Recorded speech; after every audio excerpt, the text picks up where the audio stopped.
पर तैनात, नजर देश के दुश्मनों पर। देखिए खबरों की हकीकत, सीमांचल न्यूज।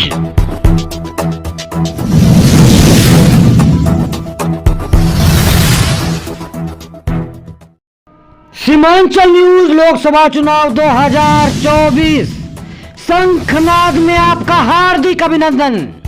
मैं आलोक सांबिल आप सबों का स्वागत करता हूं। इस विशेष कार्यक्रम में आज आप मिल रहे हैं एक ऐसे शख्सियत, ऐसे महान व्यक्तित्व से जिन्होंने कोसी सीमांचल में जीवन बचाने का कार्य किया है, जीवन रेखा बनाने का कार्य किया है। आज बेशक कई लोग कटिहार में एम्स की बात करते हैं, परंतु तमाम कटिहार वासियों के लिए यह गौरव की बात है कि इन्होंने hi-tech medical college, Katihar medical college Katihar ही नहीं बल्कि समस्त कोसी सीमांचल को भेंट किया, जहां आज उच्च स्तरीय इलाज मुकम्मल है। आज राष्ट्रीय स्तर पर जब भी कटिहार का नाम आता है, एक मेडिकल कॉलेज तो दूसरा पूर्वोत्तर सीमांत रेलवे को लेकर राज्यसभा सांसद जनाब अहमद अशफाक करीम इस बार लोकसभा चुनाव के महासंग्राम में प्रबल दावेदार माने जा रहे हैं। सीमांचल न्यूज को विशेष संपादकीय साक्षात्कार में उन्होंने बताया कि किसानों के लिए कृषि उद्योग का बढ़ावा, पूर्णिया में हाईकोर्ट की मांग सहित और भी कटिहार वासियों की कई बहुप्रतीक्षित सपना है जो वे साकार करेंगे अगर कटिहार वासियों का उन्हें आशीर्वाद मिलता है, साथ मिलता है। कि कटिहार में जो कर सकता था मैंने अपने दम पे किया, लेकिन जब कुछ मजबूती मिली, मैं कहीं जाता हूँ, भाषण देता हूँ तो मैं वोट नहीं मांगता। मैं एक बात कहता हूँ कि कटिहार में केले की खेती है, कटिहार में मकई की खेती है, कटिहार में आलू की खेती है, कटिहार में मखाना की खेती है। मैं देखता हूँ, बड़ा अफसोस होता है कि जो यहाँ के काश्तकार हैं वो मकई रोड पे सुखाते हैं और उनको कोई भंडार नहीं है जहाँ वो रख सके 6 महीना कि उनको सही मूल्य मिल सके। पैकार आता है, उठा कर ले जाता है। हमारी इच्छा है कि अब मजबूती मुझे मिले, मैं धरना दूं। अगर आप इंडस्ट्री खोलो मकई की, आप इंडस्ट्री खोलो केले की चिप्स की, आप इंडस्ट्री खोलो मखाने की, ताकि किसानों को सही मूल्य मिल सके और इंडस्ट्री के द्वारा यहाँ के नौजवानों को रोजगार मिल सके, ताकि किसानों की हालत भी सुधरे और हम बेकारी खत्म हो। तो जाहिर है, हम ये कहता हूँ भाषण में, जहाँ भी जाता हूँ मैं लोगों के पास अपनी बात रखता हूँ कि हम चाहेंगे कि धरना दें जो मुख्यमंत्री जी के यहाँ पे, डिस्ट्रिक्ट मजिस्ट्रेट के यहाँ पे, इंडस्ट्री मिनिस्टर के यहाँ पे धरना दूं। तो मैं अपेक्षा करूंगा आपसे कि आप हमारी सरपरस्ती करें, हमारे पीठ पर खड़े रहें, हमारी पुष्पनाई करें, ताकि अगर हम धरने पे लाठी खाएं तो आप बचाने का काम करें, आप हमारा इलाज कराने का काम करें। अगर हम आग में कूदते हैं तो आपसे हम अपेक्षा करते हैं कि आप पानी डालने का काम करें। जब हमारे पीछे आप रहेंगे तो एमपी बनना नहीं बनना अलग बात है, लेकिन मैं इस इलाके की तरक्की के लिए हमेशा तैयार हूं। आपके लिए जो अकेले कर सकता था वो कर चुका, अब आपका सहयोग चाहिए, तब हम इस इलाके को बहुत आगे बढ़ा सकेंगे। ये हमारी इच्छा है, ये बात मैं कहता हूं। कटिहार मेडिकल कॉलेज में हम लोगों ने पूरी तरह सहयोग दिया। चूँकि हमारा कार्य क्षेत्र कटिहार है, तो जाहिर है कि मैं वैशाली जिला से, जहाँ मेरा पैतृक गांव है, आया ही था कि कटिहार के लोगों की और सीमांचल के लोगों की खिदमत करूं, स्वास्थ्य सेवा दूं। जबकि 300 किलोमीटर की दूरी पर ही अस्पताल था, चाहे दरभंगा हो, मुजफ्फरपुर हो, पटना हो, और भागलपुर नज़दीक था तो गंगा नदी थी, उस पर पुल नहीं था, मरीजों को परेशानी होती थी। तो आकर के हमने यहाँ शुरुआत की, मेडिकल कॉलेज खोला। आज के दिन आप लोगों के सहयोग से कटिहार की जनता ने, कटिहार की बिजनेस कम्युनिटी ने, मुझे याद है कि इसके एफिलिएशन और रिकॉग्निशन के लिए 3 जनवरी 1992 को, जहाँ तक मुझे याद है, पूरा कटिहार बंद कर रखा था कि एफिलिएशन मिले, मान्यता मिले, सरकार इसको जल्दी मान्यता दे। इसलिए ये कटिहार वालों का बड़ा ही एहसान है मैं शुक्र अदा करता हूँ, धन्यवाद अदा करता हूँ आपके माध्यम से कि उन सब लोगों का सहयोग था, इसलिए सबों को बहुत बहुत धन्यवाद। आइए हमेशा धन्यवाद देता रहूँगा। और मुझे बहुत प्यार मिला, कटिहार से बहुत प्यार मिला।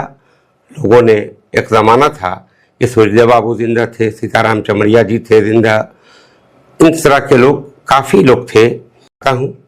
और जहाँ तक चुनाव लड़ने का सवाल है तो मैंने खिदमत किया है, हमने खिदमत किया है लोगों की, और स्वास्थ्य सेवा, अच्छी स्वास्थ्य सेवा देने का काम किया। आज न्यूरो सर्जरी होती है 42,000 में दवा के साथ। आज कैथ लैब है, कार्डियोलॉजी के द्वारा सस्ते दरों पर उनके हृदय रोग का इलाज होता है, और नेफ्रोलॉजी, किडनी का जो मामला है उसका इलाज होता है। जनरल सर्जरी है, मेडिसिन है, गायनी है, ऑर्थो है, सारी चीज़ें हैं। और हम ये सेवा देते आ रहे हैं अपने ब्लड बैंक के थ्रू, अपने इमरजेंसी के थ्रू, अपने आईसीयू की। देखिए 2700 रुपये में आईसीयू है पर डे हमारे यहाँ। तो हम सवाल है कि हम सेवा देते आ रहे हैं 37 साल से, तो जाहिर है कि हम चाहते हैं कि चुनाव लड़ें, क्योंकि स्वास्थ्य के मामले में और शिक्षा के मामले में हमने सेवा दिया। आज बीएससी नर्सिंग है, आज बी फार्म है, डी फार्म है, तो कई तरह के ऐसे पढ़ाई शुरू हो गई।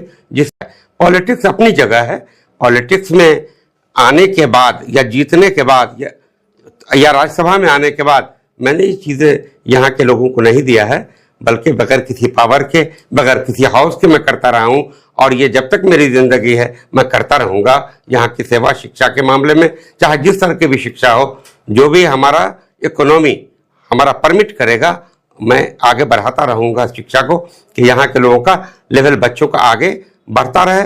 इस कटिहार की जनता के लिए और देश की जनता के लिए, खास तौर पर सीमांचल और कटिहार की जनता की पार्टी है और आबादी है गरीबों की, चाहे वो जिस धर्म के हों।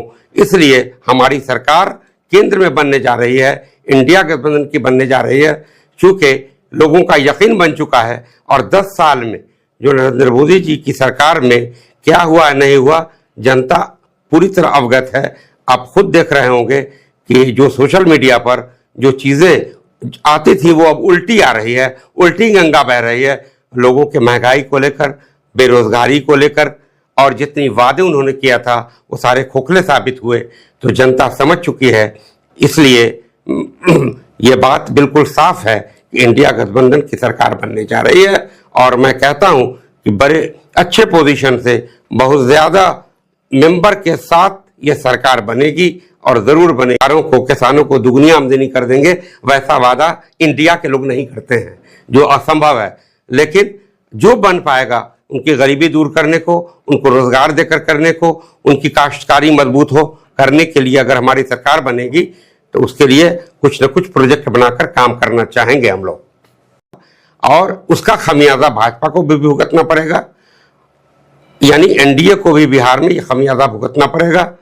और उनके आने जाने का सिर्फ उनको ही नहीं बल्कि पूरे एनडीए का नुकसान हुआ, और जिसका फायदा उस पार्टी को मिलेगा जो इंडिया गठबंधन है। बिहार में हमारे 4-5 पार्टी की जो गठबंधन है उसे ही मिलेगा।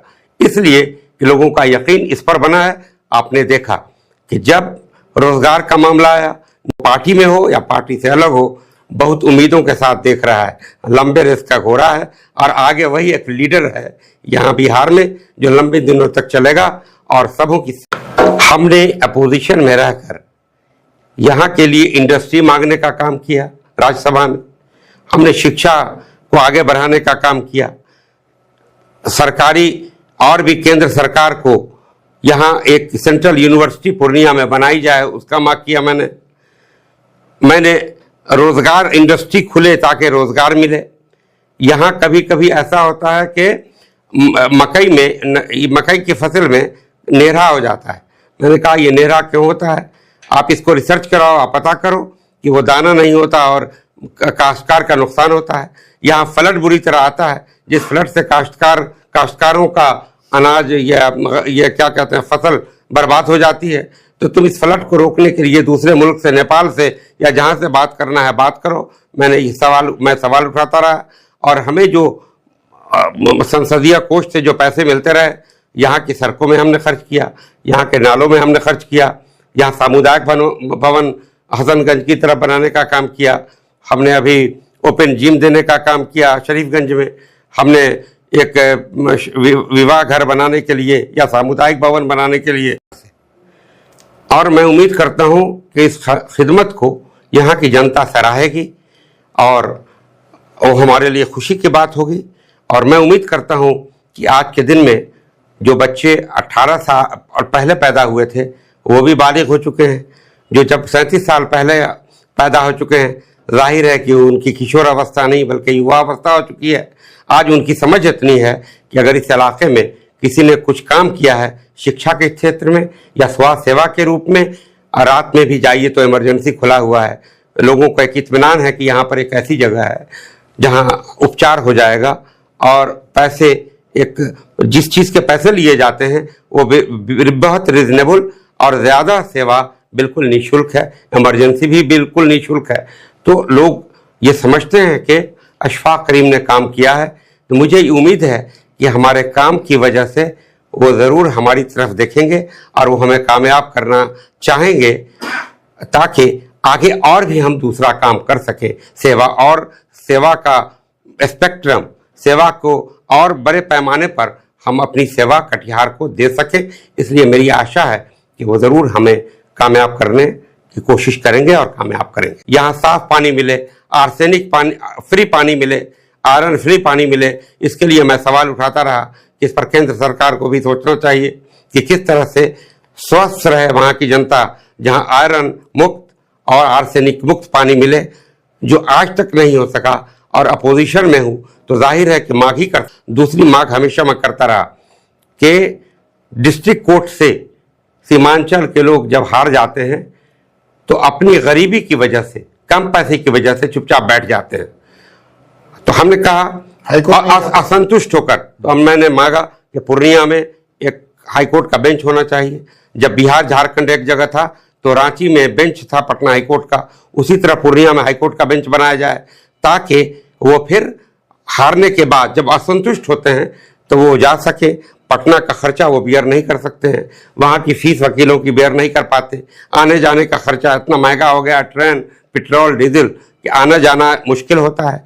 तो कम से कम ऐसा हो कि यहाँ वो हाईकोर्ट खुल जाए ताकि वो अपनी बातों को हाईकोर्ट में रख सके वकीलों के द्वारा, और ताकि उनको संतुष्टि मिल सके, उनको फैसला सही मिल सके उनके अपने सोच से। इसलिए ये पटना हाईकोर्ट का एक बेंच पूर्णिया में खुले, इसकी मांग मैं हमेशा करता रहा और करता रहूंगा। अगर सरकार बनेगी तो मेरी कोशिश होगी कि पूर्णिया में हाईकोर्ट का बेंच बने।